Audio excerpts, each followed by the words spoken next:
Nesting parties are a fantastic way to help new parents prepare for the birth of their baby. Today we'll be talking about everything you need to know about nesting parties and how to plan one. So click those like and subscribe buttons and stay with us.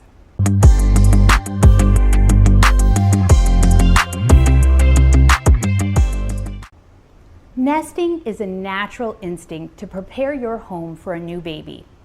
It involves a sudden burst of energy, contrasting from the normal fatigue found in the third trimester. During this time, you have a strong desire to clean, organize, and make space for the baby, including organizing the nursery and your home. It typically begins and peaks in third trimester, but it can sometimes happen earlier. A nesting party is a gathering of close family and friends that are designed to help parents prepare for a baby's arrival. We celebrate parents-to-be and assist in reducing pre- and post-baby workload. This reflects modern parents' need for support amidst busy lives. Often, it's preferred to have help before the baby versus after the baby is born, when you're sleep-deprived and you're still adjusting to parenthood with a newborn. Many people ask, what's the difference between a nesting party and a baby shower?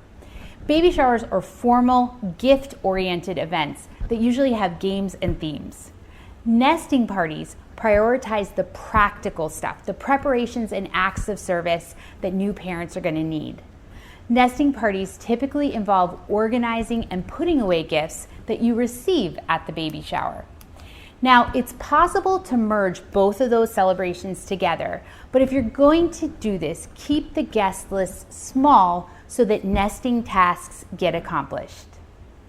Please remember to hit the like and subscribe button so you can get our latest content.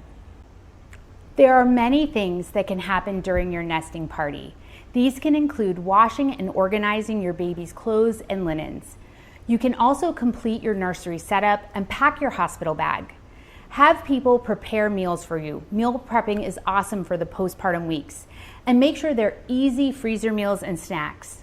Cleaning and organizing your breastfeeding supplies is often very helpful. Assembling baby gear like cribs and strollers. Setting up your changing station. And finally, installing your car seats.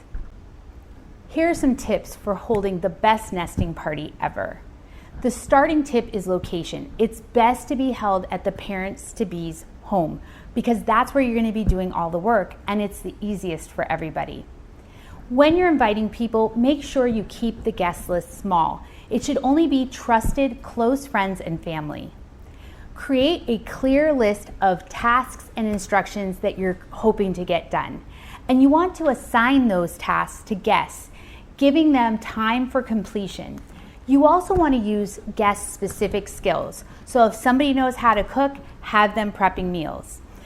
Ensure that all the materials you need are ready. If you need tools to build a crib, make sure they're there.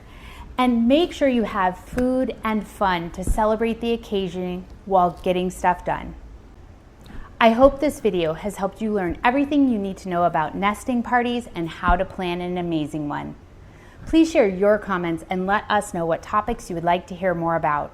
Remember to hit the like and subscribe button so you can get our latest content on pregnancy, labor, and early childhood parenting. Share this video with your friends and family and follow us on Facebook and Instagram for additional content. We will link those into the description below. Thank you so much for joining us at the Maternity Mentor.